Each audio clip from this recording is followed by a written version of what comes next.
CNN Chile y Bio Bio, la radio, presentan Tomás Mochiati, la entrevista.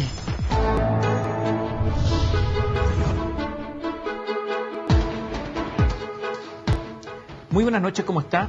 En el epílogo de este gobierno, una nueva interpelación. Ha habido 3 interpelaciones bajo este gobierno. Hay que recordar que las interpelaciones son más bien un mecanismo del sistema parlamentario que en una modificación ya hace algunos años en la Constitución nuestra se incorporó. Y consiste en que un grupo de diputados reuniendo firmas puede interpelar a un ministro en el sentido de interrogarlo y contrainterrogarlo sobre materias específicas de su cartera. Eso es lo que ocurrió ayer con el ministro Jaime Mañalich. Interpelador, el diputado de la Democracia Cristiana Víctor Torres, también médico. Fue una interpelación dura, dimes y diretes, pero la sensación que quedó al final es que ganó el ministro Mañalich. La pregunta que nos hacemos todos que somos ignorantes en la materia es si ganó por retórica, por experiencia, como dicen algunos, por garbo, o porque tenía razón. Tiene razón el ministro Mañalich, o porque el diputado Víctor Torres de la Democracia Cristiana estaba mal preparado. Le vamos a preguntar a un especialista que conoce el sector, obviamente. Enrique París es el presidente del Colegio Médico. ¿Cómo está? Bien, gracias, Tomás. ¿Y usted cómo está? Yo estoy bien, mirando, observando. Qué bueno. Como siempre. La interpelación. A ver, si usted hubiese sido parlamentario, ¿usted habría interpelado al ministro Mañalich? Yo creo que es una de las facultades que tiene la Cámara de Diputados, obviamente, pero no es esa si la pregunta. Deciden interpelarlo, por alguna razón será. Pero usted, si usted hubiese sido parlamentario... Nosotros hemos tenido conflictos con Mañalich. Está bien, pero entonces, una cosa es tener conflictos y otra cosa es interpelarlo. ¿Usted lo habría interpelado? Yo le habría preguntado algunas cosas con más detalle. Creo que, como decía usted, a lo mejor le faltó un poquito de preparación al diputado. El diputado médico, especialista, no se preparó, no estudió. Pero, por ejemplo, yo creo que podría haber preguntado con más exactitud o llevado datos con más exactitud de los lugares donde los médicos extranjeros han sido contratados sin dar el examen en UNACOM, sin certificar su título. ¿Y por qué el ministro ha podido hacer eso? Porque ha utilizado una parte, una zona del Código Sanitario para contratar médicos en situaciones de extrema necesidad, en lugares extremos y bajo honorarios, no bajo contrato. Entonces puede hacerlo, puede hacerlo. Lo que pasa es que obviamente que eso produce cierto resquemor entre el gremio médico. El ministro Mañalich, el día anterior a la interpelación, antes de ayer, creo, incluso se autofelicitó. Sí, lo vi. Se aplaudió. Se autoaplaudió. Porque dijo, yo soy el ministro de Salud que más ha durado en tiempos de democracia en el post-Pinochet. Sí, lo vi. Lo que significa, dijo, que he hecho una buena gestión. Al final está diciendo eso, porque si no me habrían echado. Sí, yo creo que eso es una interpretación absolutamente relativa y una autorreferencia que hace él, porque obviamente él mismo ha dicho, y usted lo ha visto, Tomás, en otra entrevista que fue una sorpresa, que él estaba protegido, que tenía una protección muy fuerte, y le dijo a un periodista del Mercurio, dile a tu editor que tenga cuidado porque yo tengo una muy gran protección. Entonces, obviamente que él se aplaudió así solo en la inauguración de un consultorio. A mí me pareció poco adecuado, independiente de que haya ganado o no haya ganado el debate de ayer o la interpelación. Me pareció poco adecuada esa autocomplacencia, ese aplauso. Me llamó mucho la atención. Voy a hablar de términos de procedimiento. La interpelación consiste en preguntar, pero también en contrapreguntar. Sí. Y resulta que ayer el diputado Víctor Torres no contrapreguntaba. Incluso Edmundo Luchans, que es el presidente de la Cámara, que además es de derecha, le decía, usted, señor, tiene la posibilidad de contrapreguntar. Y él decía, tengo derecho a quedarme callado. Pero ¿cómo? Si justamente va para no quedarse callado. Sí. ¿Qué pasó? Me llamó la atención a mí. Yo creo que hay temas en los cuales el ministro ha trabajado bien. Sin lugar a dudas que la formación de especialistas, la cantidad de becas que está dando el Ministerio de Salud para formar especialistas que no van a llegar todavía, una inversión de 40.000 millones de pesos, muy importante. Creo que también ha hecho cosas buenas, como participar en la ley del postnatal, la ley del tabaco, el tema de los alimentos, lo que está haciendo con los medicamentos, en fin. Pero obviamente hay problemas en otro tipo de circunstancias. Sí, analicemos por parte. A ver, parte de la interpelación era la deuda hospitalaria y se le preguntó cómo se explican los niveles de endeudamiento del 2012-2013 y él dijo, mire, lo que pasa es que la población está envejeciendo, entonces se gasta más. Los procedimientos son más sofisticados, son más caros, se gasta más.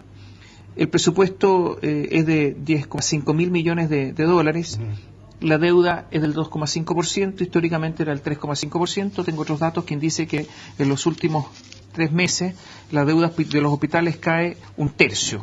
Está notando su punto más bajo desde enero. La deuda hospitalaria es muy alta, porque en ¿Es más Chile, alta que antes? No, yo creo que, como ha dicho el ministro, ha sido fluctuante. Es una deuda importante, más de 100.000 millones de pesos, 118.000 millones de pesos, otros dicen 180.000 millones de pesos. Pero tiene una explicación en qué, y usted, que es de Concepción, debe saberlo muy bien. Uno de los hospitales más endeudados, entre paréntesis, el hospital de Concepción, el Guillermo Gran Benavente. ¿Por qué? Porque las prestaciones valoradas no cubren el valor real de lo que hace el hospital. Es decir, si opera un médico, opera un paciente de vesícula, el hospital, voy a hacer un ejemplo, a esa operación vale 100 pesos y le pagan 30. Entonces va quedando con una deuda permanente de 70 pesos por cada operación de vesícula que haga. Y eso va generando un déficit presupuestario muy importante.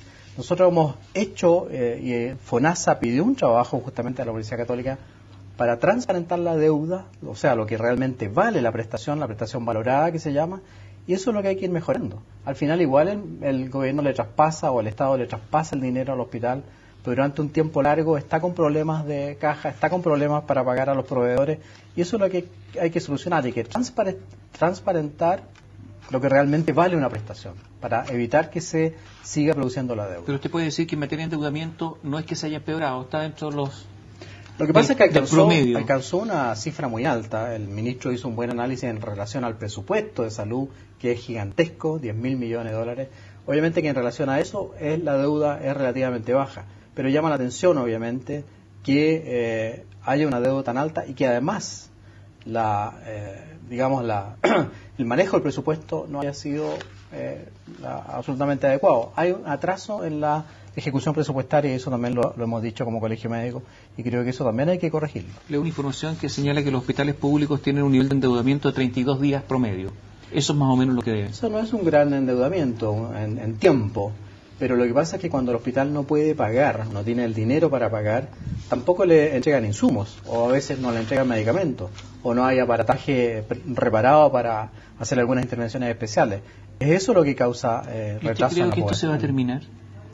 Tomás, esa es una pregunta difícil y yo creo que no se va a terminar. Ese es el punto. No se va a terminar inmediatamente, a no ser que haya una mayor inversión en salud. Nosotros hemos entregado a los candidatos presidenciales un documento donde pedimos obviamente que la inversión en salud en relación al Producto Interno Bruto tiene que aumentar, porque esto no se va a terminar, y Mañalich tiene razón.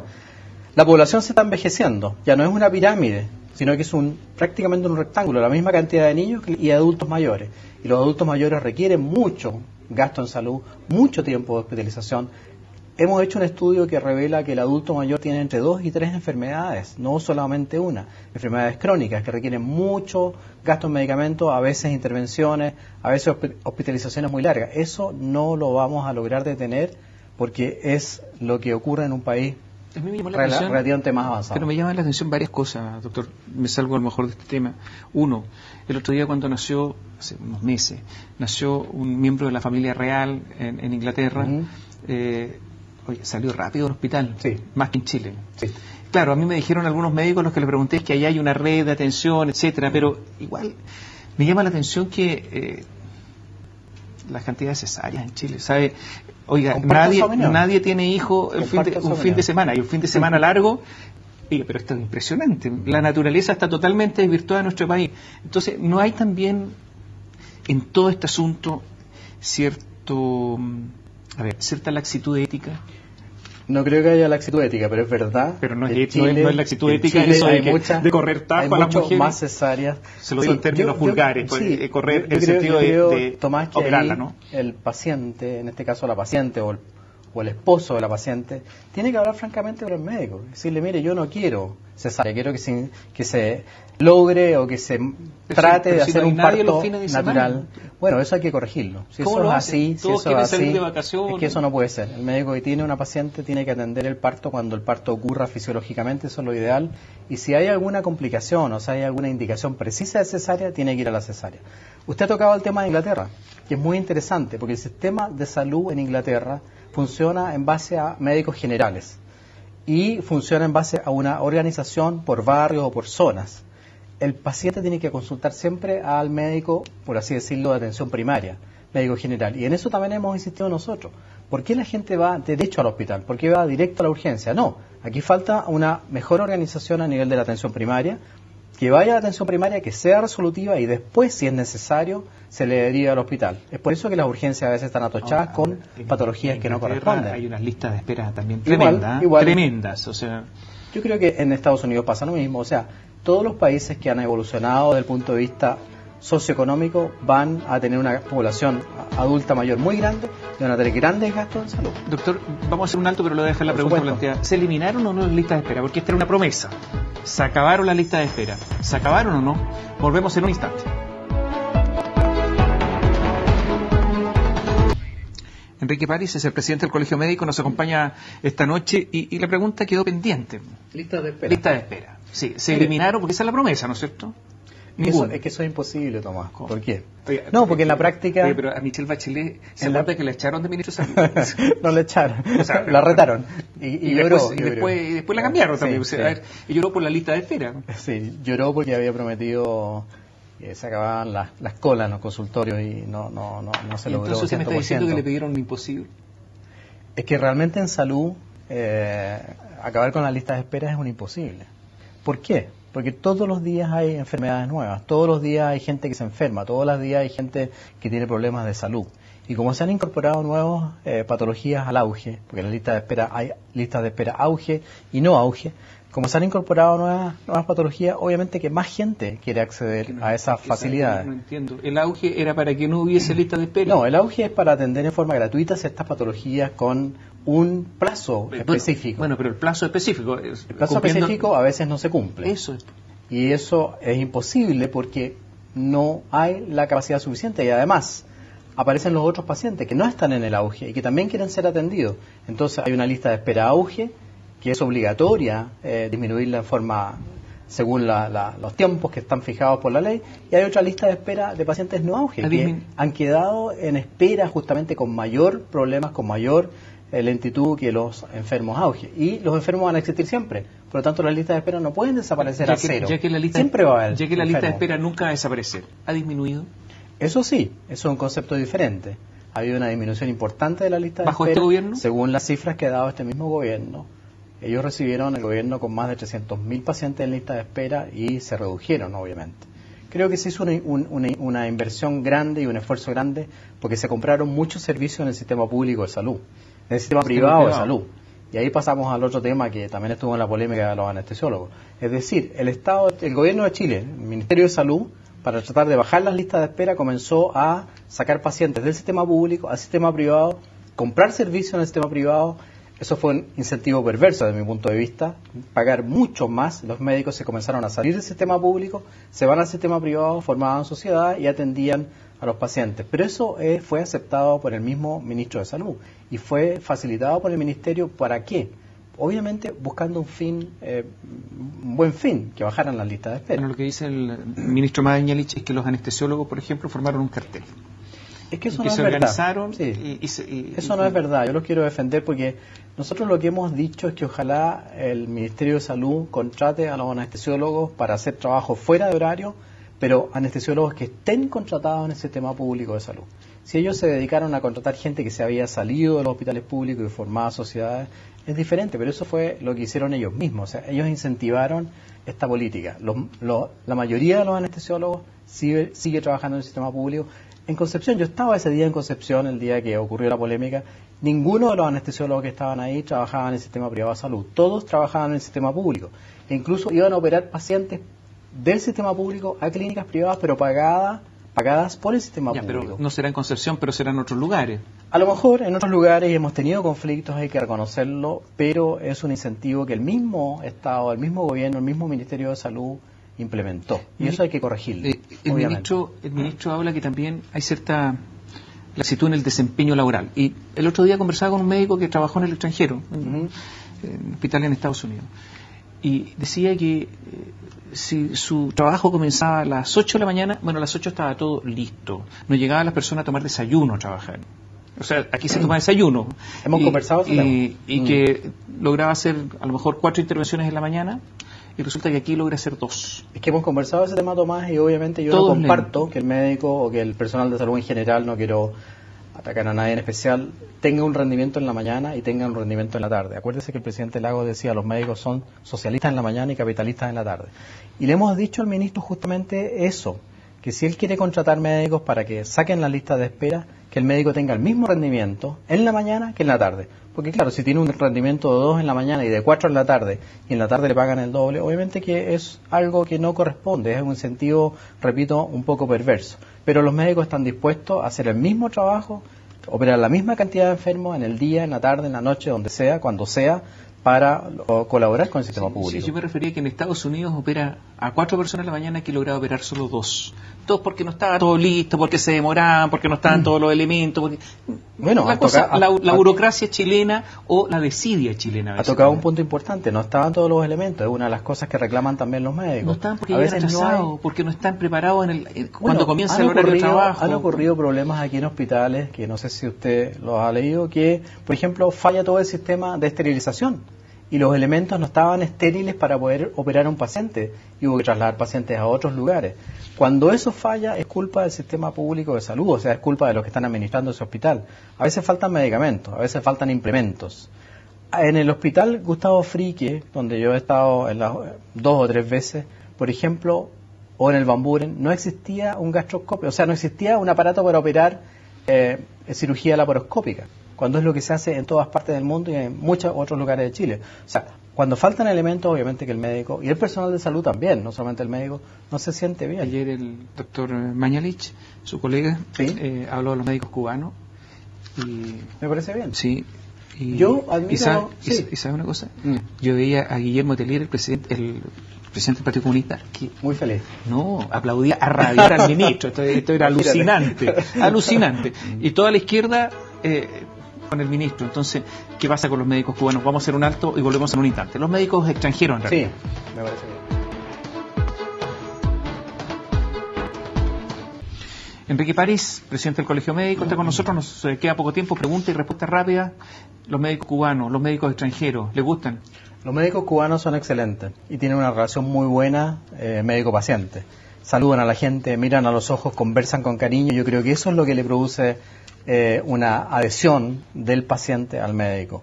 Ellos tienen una formación diferente a la formación de los médicos chilenos, están orientados hacia otro tipo de medicina y es por eso que a lo mejor les puede ir mal de repente en los exámenes, pero son buenos médicos y nosotros queremos que si quieren ponerse al día y dar de nuevo el examen, entren al colegio médico, estudien y se preparen y no tenemos ningún problema en aceptarlo. Prepararse. Es que, Tomás, cada país o cada continente a veces tiene formas diferentes de preparar a los médicos y las escuelas de medicina de Cuba tienen una orientación diferente a las escuelas de medicina chilena. Las escuelas de medicina chilena, desgraciadamente, están muy orientadas a la especialización o a la subespecialización. En cambio, Cuba está orientada a la atención primaria, o sea, al consultorio, al médico de barrio, y a lo mejor eso tenemos que corregirlo. Y de hecho, nosotros proponemos fortalecer la atención primaria. ¿Los médicos ecuatorianos les gustan? Los médicos ecuatorianos tienen, obviamente, también diferencias en formación. Yo no estoy en contra de los médicos. ¿Tienen falencia en formación? No puedo decir eso en forma objetiva, salvo que cuando daban el EUNACOM, y que justamente el ministro Mañalich quiere suprimirlo, entre paréntesis, desgraciadamente a los médicos extranjeros en general le iba mal. El EUNACOM es el examen médico nacional de conocimiento. No estoy en contra de los médicos extranjeros, ni estamos como colegio médico en contra de los médicos extranjeros. ¿Qué es lo que queremos? Que den el EUNACOM, que certifiquen su especialidad y que se les pague el mismo sueldo que a los médicos chilenos. Nada más. Pero queremos que se incorporen al colegio médico y queremos que trabajen en Chile, no tenemos ningún problema. Yo fui médico extranjero, viví varios años en el extranjero y sé que es difícil, pero por lo tanto los acogemos. Ayer el diputado interpelador Víctor Torres dijo, mire, si hay un médico en Quellón que no cumplió nada y resulta que es cubano, Luis Pérez, resulta que no era cubano, era español, una doctora. El ministro dijo, aquí están los antecedentes. Bueno, una doctora que es anestesista o anestesióloga.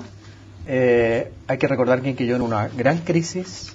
El ministro fue para allá, desgraciadamente dijo, ganamos y los médicos se van, eso fue un error gravísimo. Yo fui a los 2 días a Quellón, me fui hasta Puerto Montt y de ahí en auto, en la madrugada, y traté de apoyar a los médicos. Porque aquí, ¿qué pasa en regiones, Tomás? En Quellón habían puros médicos generales de zona. No habían elementos de laboratorio para hacer el examen para determinar si la persona que falleció tenía H1N1 o no. durante unos días tampoco hubo medicamentos o Celtamivir. Por lo tanto, hay que entender la precariedad en la cual trabajan los médicos. Y allá la población de Quillón ha crecido enormemente. ¿Por qué las pesqueras, por qué las salmoneras, por qué la industria no ha ayudado al hospital? Eso es increíble. Es un hospital que fue construido hace más de 30 años atrás y está igual que hace 30 años atrás y la población ha crecido de 9.000 a 30.000 personas. Es obvio que se produzcan problemas. A propósito de infraestructura, Calama, Rancagua, Ovalle, Casablanca, hospitales nuevos. ¿Pero están atrasados algunos? Así es. ¿El de Rancagua está atrasado? Ahí el diputado interpelador tuvo toda la razón. Se han producido problemas con las empresas constructoras. De hecho, en Calama el problema más grave es que la empresa quebró. Pero además, y esto lo sé por fuente muy directa, se le entregaron dineros por adelantado en forma inconveniente, no correspondía, y obviamente hay un sumario. Yo sé que el Ministerio de Salud está haciendo un sumario a las personas que hicieron o cometieron ese ilícito, entregar dinero antes que la obra terminara. Eso va a retrasar enormemente la instalación del hospital y va a producir problemas con la población. Póngale una nota al ministro, estamos terminando. ¿Usted ha sido profesor? El ministro es muy trabajador, eso es indudable. Se dedica mucho, 100%. Comete errores graves como descalificar a sus pares y descalificar a otros miembros del equipo de salud. Por lo tanto, en relaciones humanas yo le pongo un 3 realmente. En la parte técnica le puedo poner un 4,5, un 5, pero creo que tiene que aprender a relacionarse mejor con sus pares. Pero como ministro, una evaluación general. En resumen, un 4,5. Ya. Modestito, ¿eh? Sí. Gracias por estar con nosotros. Nada. El presidente del Colegio Médico, Enrique París, los acompañó a ustedes. Buenas noches.